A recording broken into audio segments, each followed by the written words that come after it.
Ameublement Tanguay en première ligne.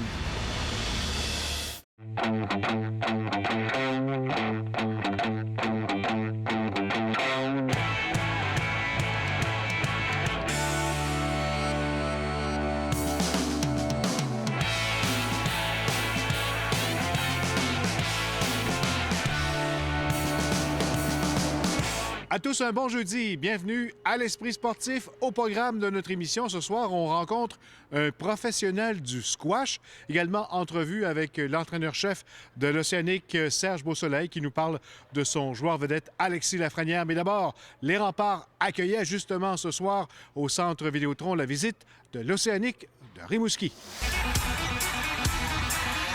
L'ancien rempart Andrew Coxette dispute son premier match devant ses anciens partisans.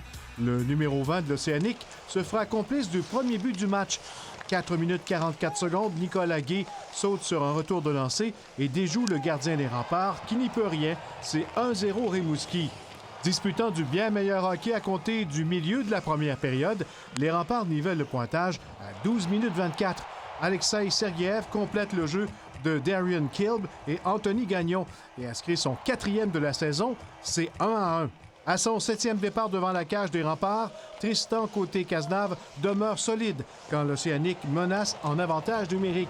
Il permet à son équipe de demeurer dans la rencontre après 20 minutes de jeu. Début de deuxième période, l'attaquant des Remparts, Thomas Caron, se blesse au haut du corps quand il semble avoir frappé la porte qui est ouverte au banc de son équipe. Il tentera un retour au jeu un peu plus tard, mais sera forcé de retourner à l'infirmerie. Très solide jusque-là, Tristan Côté-Cazenave donne un deuxième but aux visiteurs. À la 4e minute de jeu en 3e, il est déjoué du côté de la mitaine par ce tir de Zachary Bolduc, l'Océanique qui reprend les devants 2-1. Avec un peu plus de 2 minutes à jouer, Patrick Roy retire son gardien pour un 6e attaquant, mais le but égalisateur ne viendra jamais. J'ai adoré la performance de l'équipe.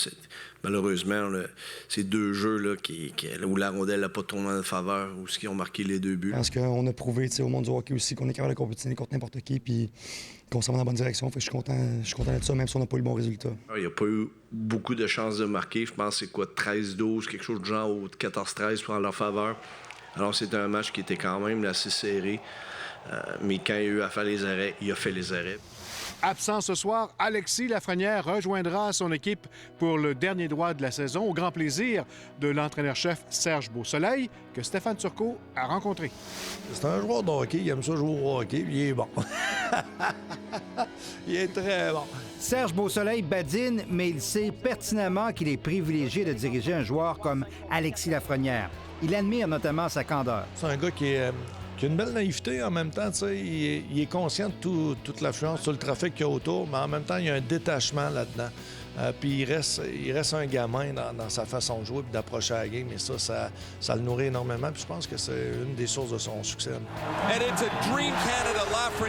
Un succès et un talent qu'il a pleinement étalé à la face du monde au dernier championnat junior en République tchèque. On dit toujours au hockey quand la game est sur la barre, tes meilleurs veulent être sur la glace, veulent faire la différence. Et puis c'est exactement ce qu'il a fait. C'est au niveau international avec les meilleurs 19 ans au monde. Et lui, il a 18, il reçoit le titre du joueur par excellence. Il a montré de quel bois il chauffait, je suis très fier de lui. Serge Beausoleil se frotte aussi les mains alors qu'il pourra compter sur Lafrenière gonflé à bloc après sa performance au Mondial Junior, surtout que l'Océanique s'inscrit parmi les aspirants aux grands honneurs cette saison. Il va ramener ça dans notre vestiaire, il va ramener ça avec nous autres. Et ça, c'est des retombées qui sont vraiment colossales pour nous. Sans tomber dans le débat francophone-anglophone, Serge Beausoleil estime toutefois que Alexis Lafrenière devait être absolument dominant au dernier championnat du monde pour démontrer hors de tout doute que c'est lui le futur premier choix à Ligue nationale le 26 juin prochain à Montréal. On est dans un continent nord-américain qui est anglophone, d'avoir une espèce comme ça qui c'est dominante, il essaie d'aller voir. Puis pour les francophones qui percent comme ça, c'est toujours, ça prend toujours une plus-value et il a cette plus-value-là. Mais pour l'instant, plus rien ne surprend Serge Beausoleil lorsqu'on aborde le sujet de son joueur étoile. Alexis a été Alexis, puis il a fait ce qu'il fait de mieux, c'est-à-dire jouer au hockey à un haut niveau quand c'est le temps de jouer à un haut niveau. Et puis, il faut qu'il continue de le faire parce que c'est un peu sa job pour les 20 prochaines années. 20 prochaines années qui pourraient être marquantes dans l'histoire du hockey. Stéphane Turcot, TVA Sport, à Québec. Québec Alpin a lancé aujourd'hui sa 51e saison en présentant les athlètes participant au programme U16 et FIS pour la saison 2020. L'équipe régionale de Ski-Bec Avalanche est composée des meilleurs skieurs et skieuses de la région en provenance des clubs de la région.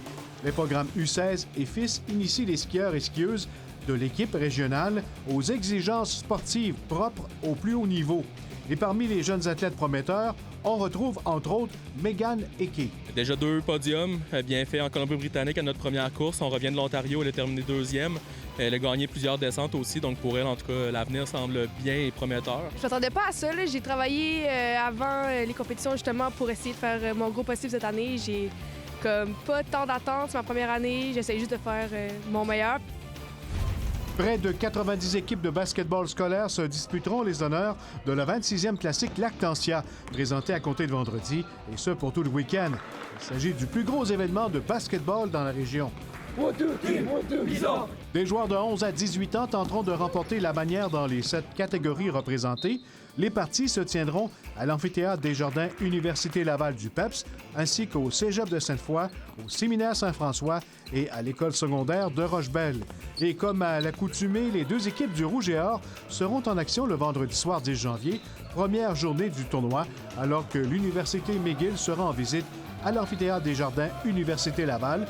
Le programme double commencera à 18h. Après la pause, on parle de squash à l'Esprit sportif.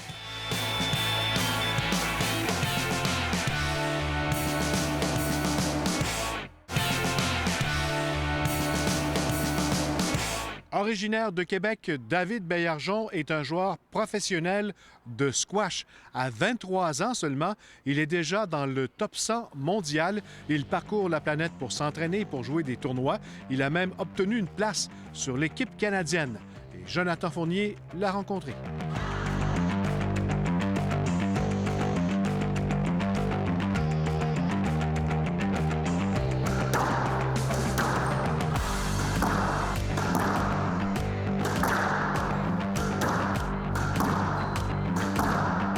David, bienvenue à l'Esprit sportif.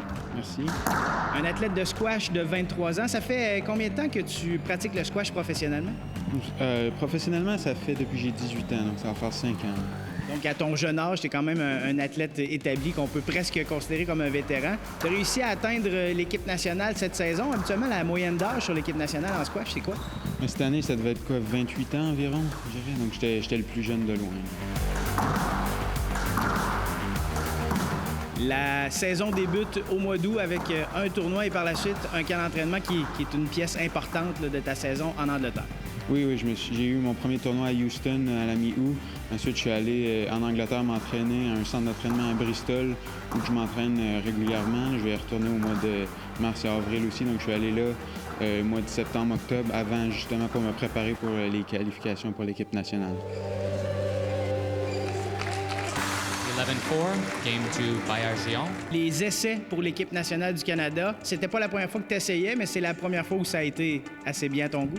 Oui, exactement. La dernière fois, il y a 2 ans, j'étais réserviste sur l'équipe. Maintenant, cette année, j'ai réussi à me qualifier, donc c'était une première pour moi. Donc, c'est la preuve maintenant que tu fais partie des 4 meilleurs athlètes en squash au Canada. Bravo. Oui, exactement. Merci. Et rapidement, là, les tournois se sont enchaînés. Vegas, la Chine, Minneapolis, c'est beaucoup de transport. Oui, c'était 3 tournois en 3 semaines, un peu partout à travers la planète. Ça fait pour moi beaucoup d'avions, mais bon, ça vient avec la job. Les grandes nations du squash au monde, c'est où? Bien, justement, en Angleterre, où je m'entraîne, c'est une des grands pays au squash. Il y a beaucoup de joueurs du top 100 mondial qui viennent d'Angleterre.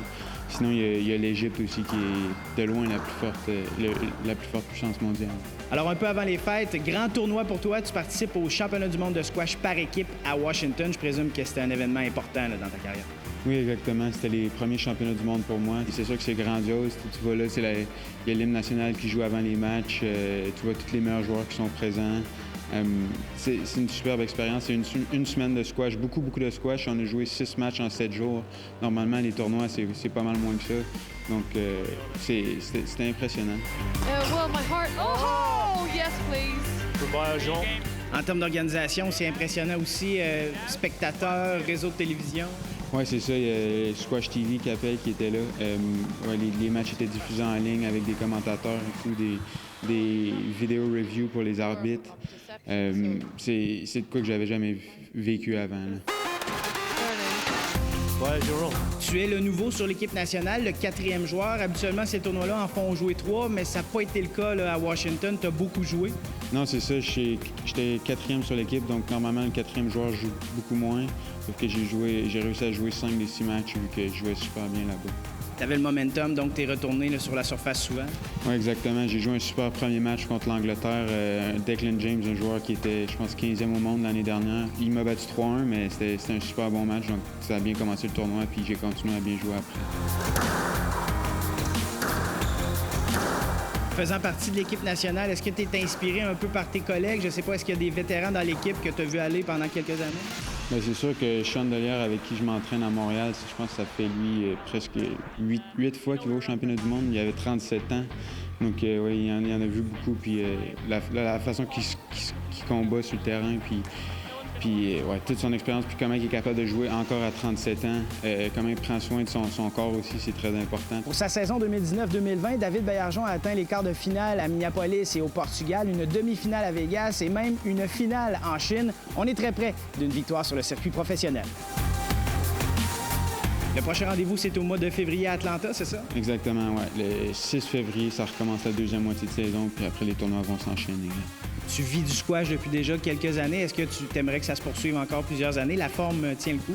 Oui, c'est sûr, le corps tient le coup. Je continue à m'améliorer. Tant que je continue à m'améliorer, je vais continuer à jouer. C'est sûr qu'une fois que tu plafonnes, c'est un peu moins motivant de t'entraîner 6 fois par semaine, 2 fois par jour, toute l'année. Mais si tu continues à t'améliorer, tu vois les résultats. C'est motivant. David Baillargeon, félicitations et bonne saison de squash. Merci beaucoup. Voilà qui complète l'esprit sportif pour aujourd'hui. On se retrouve demain, même heure. Bye tout le monde.